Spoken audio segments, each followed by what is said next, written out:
Hey everyone, Namaskar and welcome to Curries with Bumbi. Today I have come with a chicken curry recipe that is commonly made in all Bengali kitchens, and I think it is the simplest among all the chicken curries.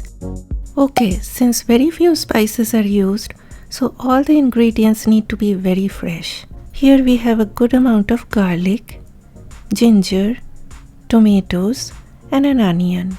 We will make a smooth puree out of these. And we also need another onion which I will cut into slices. Blend a jar out and in goes all the ingredients. Since I have taken 2 tomatoes, it is not necessary to add any water.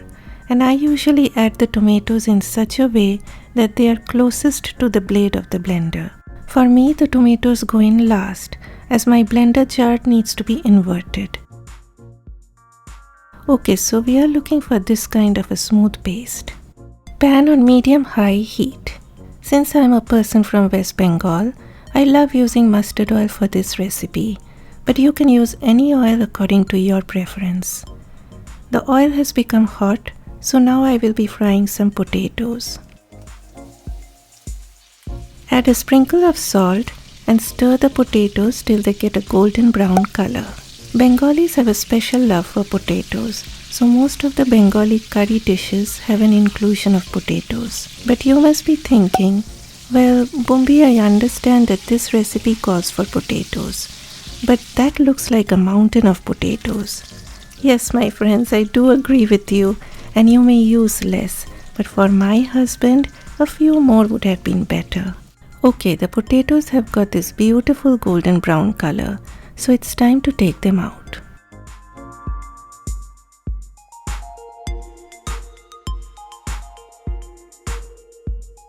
Now lower the heat to medium-low as we will caramelize sugar. I added about a tablespoon of sugar. Now guys, this is my addition to the recipe and you may skip this step. But the sugar caramelized in this way gives a beautiful color to the gravy.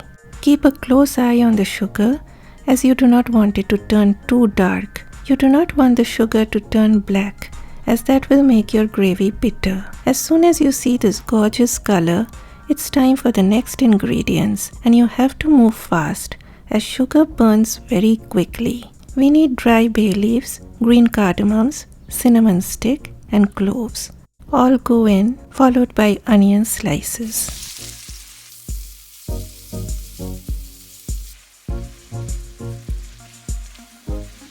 Again a sprinkle of salt that will help the onions to soften up faster.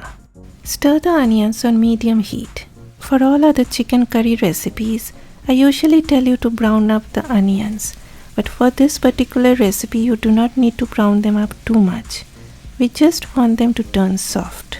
My onions have softened down, so now comes the spices. Lower the heat to low and add Kashmiri red chili powder and then turmeric powder. Stir for a few seconds to bring out the color and then add the blended paste.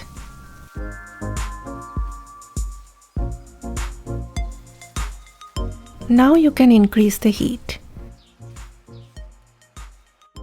The chicken goes in. I have taken bone-in legs and thigh pieces. Guys, as I always say, please use chicken with bones whenever you make a chicken curry. It's not that you cannot use boneless chicken, but the bones impart extra flavor to the gravy.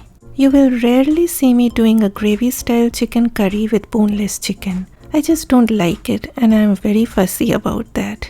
So you have to stir the chicken frequently on high heat. And if you see those bubbles bursting on you, just partially cover your pan. The chicken will release water and you want all that water to dry up or else your curry won't taste good. After 15 minutes, the gravy is starting to thicken up and I did stir frequently in between. Now it's time for the potatoes to join the party. Salt goes in. Stir again. As you can see, the gravy is looking quite thick at this point. So now you can add water. I rinsed out my blender jar with little water. As some of you know, I am very particular about that. Then a cup of hot water.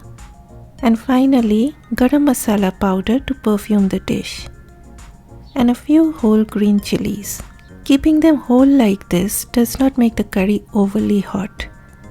You can add more water, but guys, please do not add too much water as that will dilute the flavors. Now cover it on low heat for about 20 minutes or till the potatoes turn soft. In between, uncover and give a stir. Do a taste test at this point. I felt I could handle more heat, so I added some more chili powder.